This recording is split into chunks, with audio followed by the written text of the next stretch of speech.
Hi everyone, welcome to this channel, your place where you learn about personal finance and career. And today we are going to be talking about something very interesting, and that's because in the past month I've been getting a lot of questions. Like, someone every day writes me on social media asking about how to study in Germany. Okay, and that's because they are interested in advancing their career, and they're looking at different opportunities or different ways to which they can actually advance it. So one of the ways you can advance your career is by probably going for a graduate degree and seeing how that graduate degree can make you want to ask for a promotion, as an example. And so because of this volume of questions, and because I answer them to different people's differently depending on what situation, and then I said, okay, I'm going to do this series for people like you who would need the information, right? So if you don't know me, so my name is Bukky. I live in Germany. I've been here now for like 8 years. I'm originally from Nigeria, and I came to Germany in 2012 to study, okay, with the hope that, okay, I'll just stick around a little bit and probably go back. And after my studies, I got more interested in the country. I started learning German, and then afterward I started working in corporate Germany. And since then, it's been from one position to the other and all of that. Okay, so, and I believe that I have so much, I can tell you so many things that I have used in my experience living in Germany, and I have been able to, continue to chart my way into success in Germany. And so that's what this particular series is about. So this is the first of that video. I will be sharing more videos about this particular topic, so don't stop in this just for this video. Rather, you come back and see the other videos I'll be uploading. And the funny thing, or the good thing, is that it won't just be about me sharing my own story with you guys, but I'll be inviting other people in my network, some of my friends who have had the same experience that you might be looking for to have. So people who had done their bachelor and then they progress to doing their masters, and they progress to start to work in Germany. Yes, it's possible. And these are people who don't even have about speaking Germany when they left their home countries. So it's possible, and then they are having fantastic careers now. They are becoming trailblazers in their own field. So it's possible, and that's the whole concept of this series. All right, so without much ado, let's take a deep dive.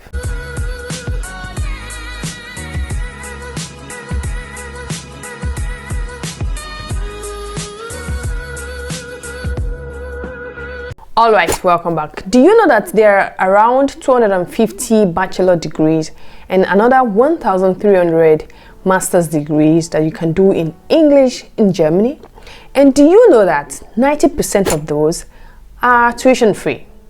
Okay, and like I said, you are here because you want to know about how to study free in Germany. So you are at the right place. And in this video, I'm going to be sharing with you the things you should know or you should be aware of while thinking of this process.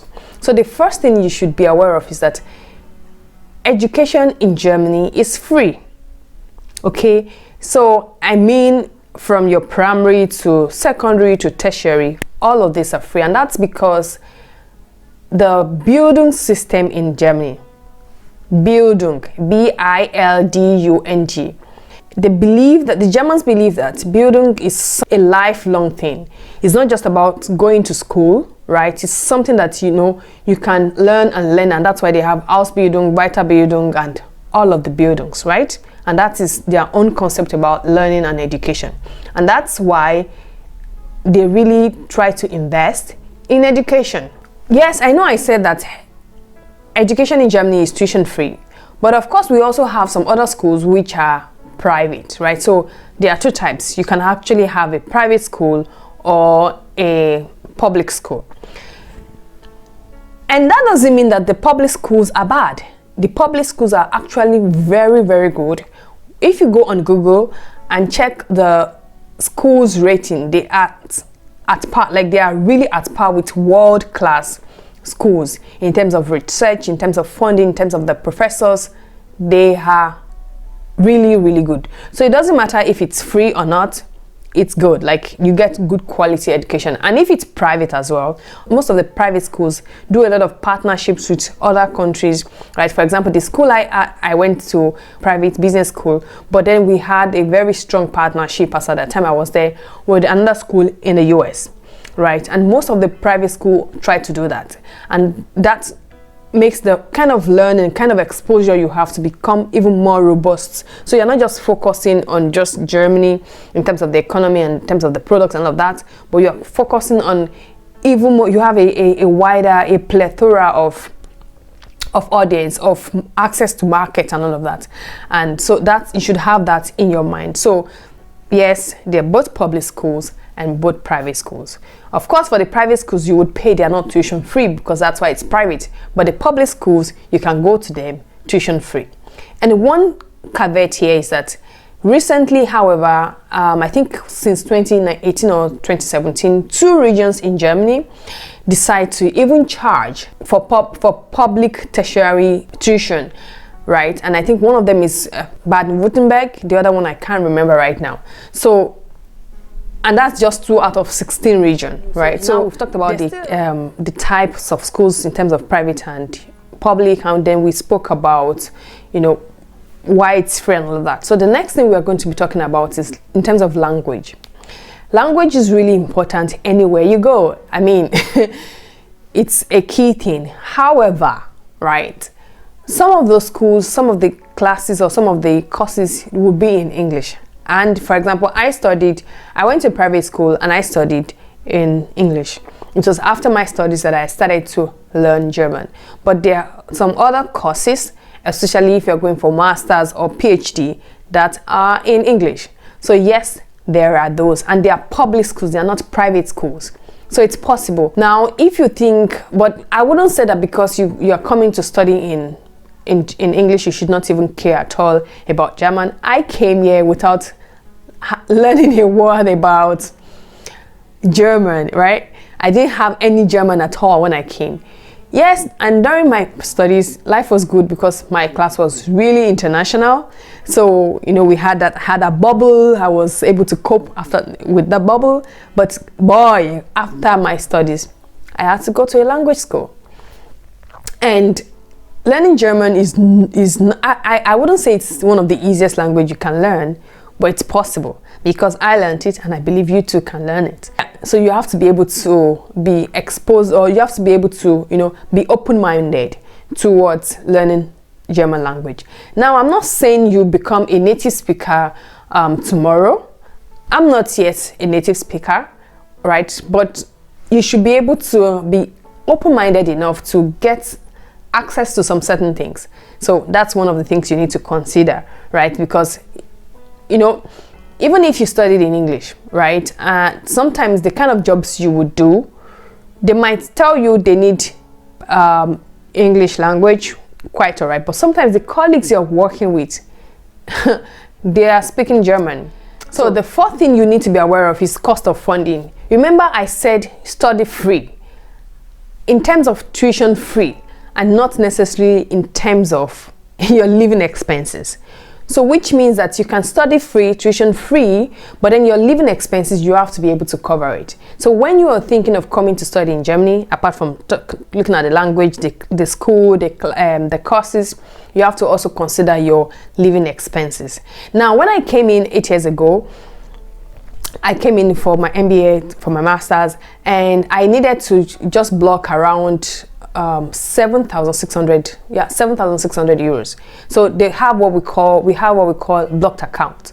So the German government expects you to have this money deposited in the bank account here in Germany, and you only have access to a certain amount every month.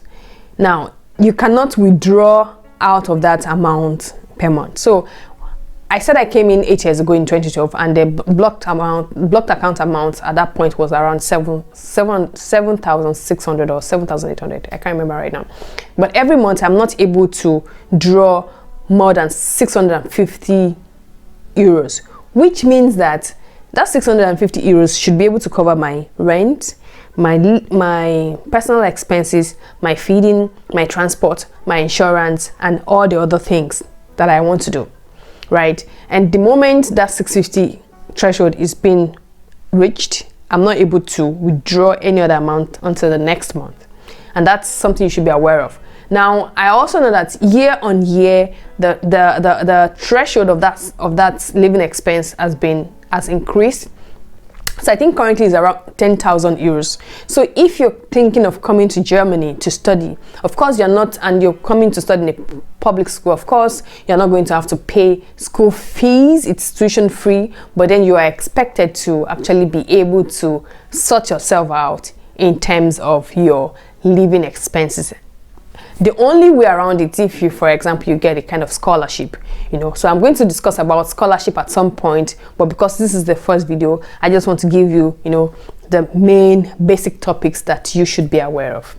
And before I go ahead on the issue of cost, to be honest, that 650 euros was, as at that time, was enough for me, I would say, because I realized that even as at that time, every month I could still save like 100 euros as a personal finance person I am, so I could still save like 100 euros every month. And then I was living in a student hostel, so they also offer what we call student hostels, and if you can get a student hostel, it's cheaper than what you would get outside the city. So it's even at that, you can still save if you are able to really manage your finance. And I think that's something I really want to drop there, so that you don't forget and say, okay, yeah, I'm not able to save. No, you can still save even with your blocked account. All right, so the next thing you need to be aware of in terms of if you want to come to Germany to study for free or tuition for free, is like, of course you have to be able to take care of your admission. You have to look for that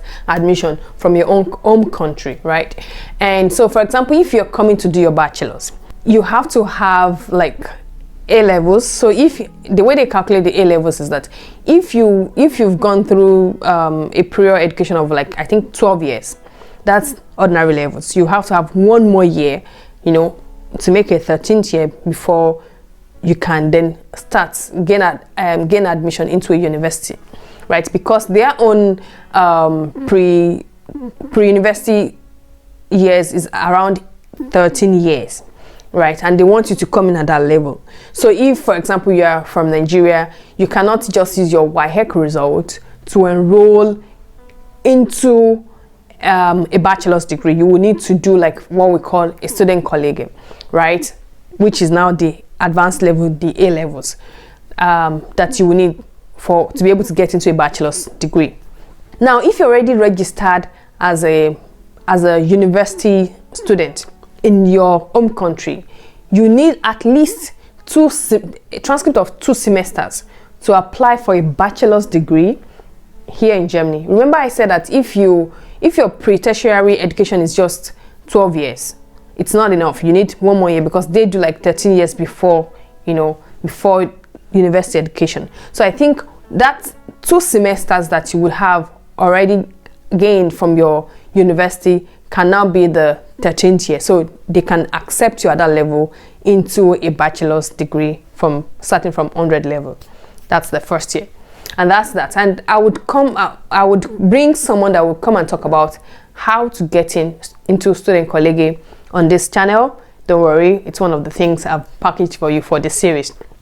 Now, if you're thinking of doing your master's degree, you need a bachelor's, of course, degree to come in to do your master's. And I think that's where most people actually do come in.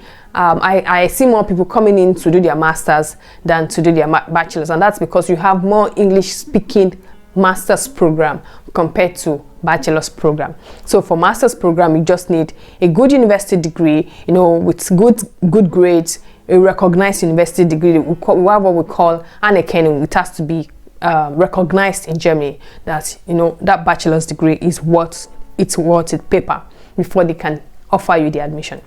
Now, if you did, for example, for Nigerians, if you're a Nigerian and you did HND is not enough to come to Germany to do a master's. No, they would ask you to go and do some things as a bachelor instead. So have that in mind. So what I normally suggest to people who did HND and they want to do a master's is that I would say you could go to the UK.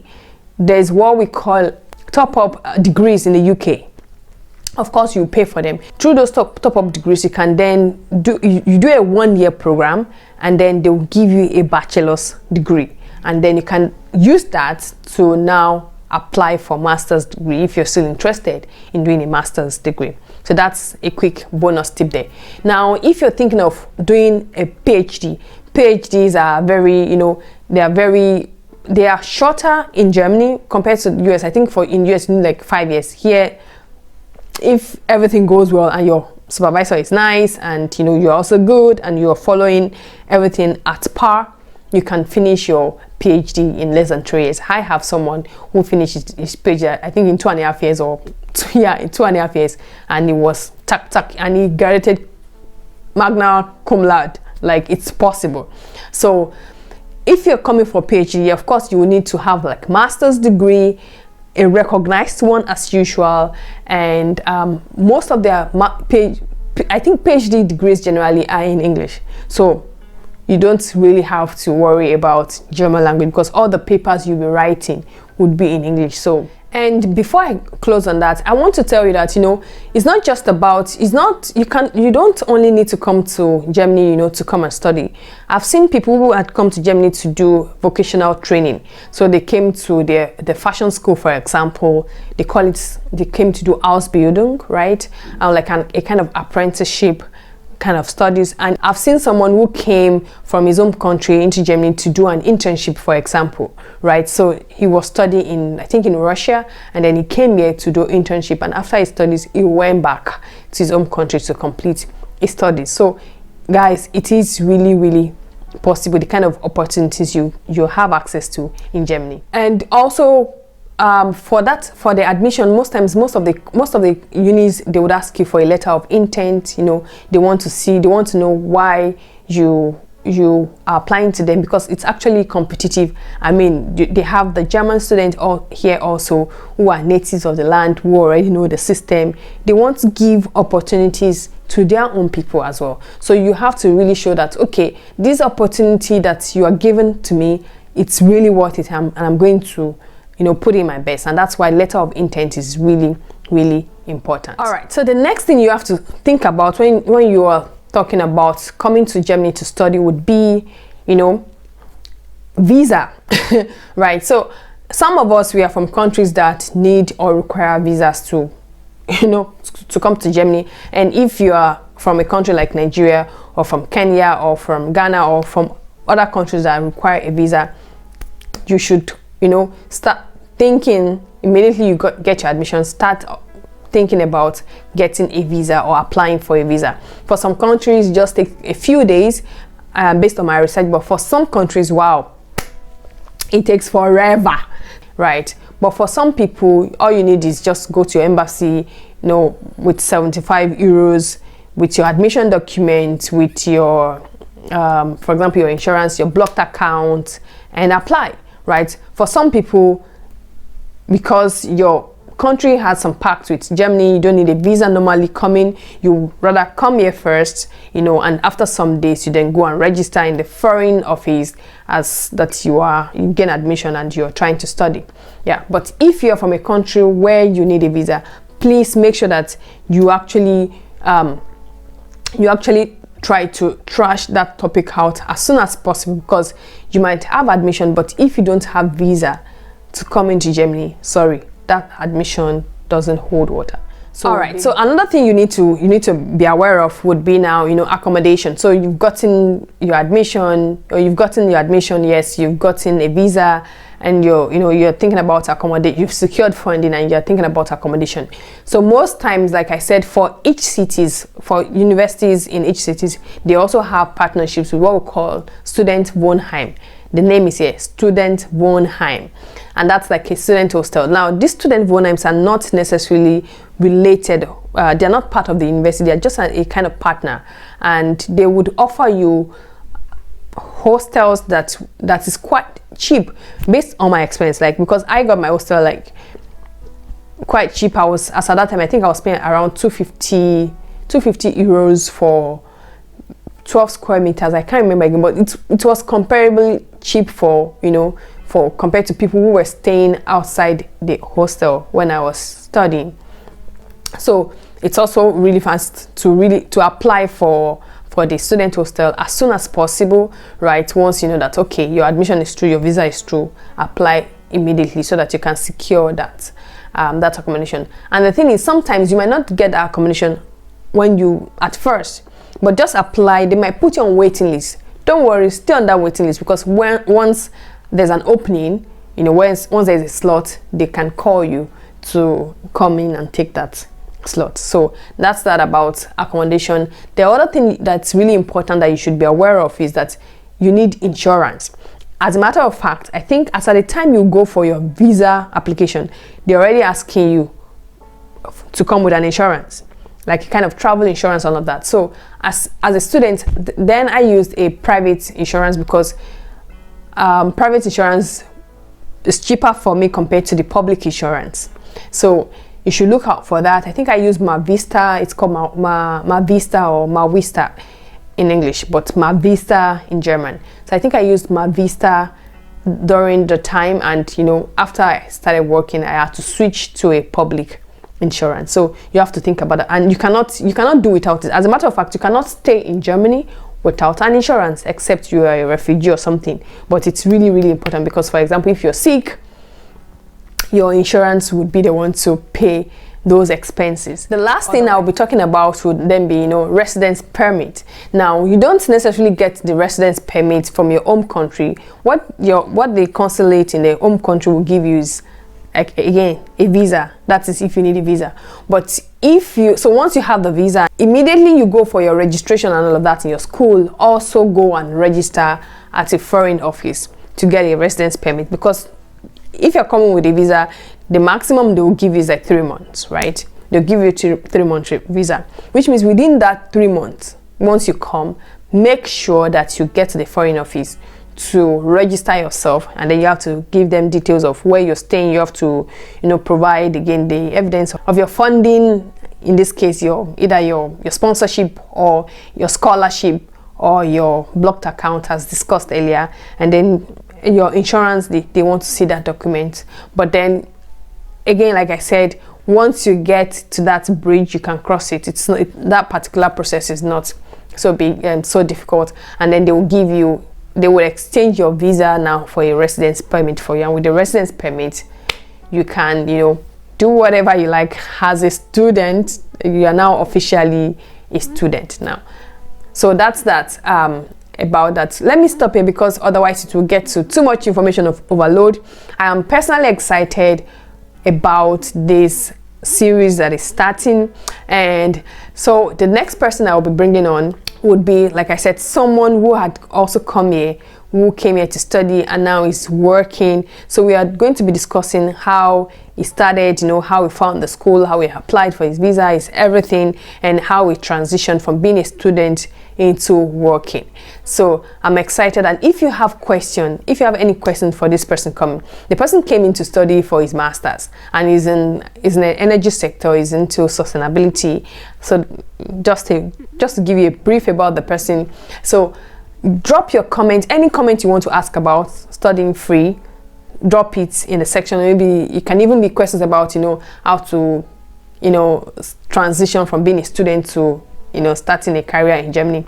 Drop in the comment section. I will pick all of those questions up and we will discuss it with him when we have him on the show. So thank you very much. Don't forget to hit the like button again, subscribe, share to anyone you think is, you know, wants to advance their career by, you know, getting another degree. All right, I'm going to stop there for now, and I hope you would have a nice time. Don't leave my channel, go to the other videos. Again, I speak about personal finance, I speak about career and all of those things. Go there and learn and share and all of that. I will see you again some other time. Bye bye.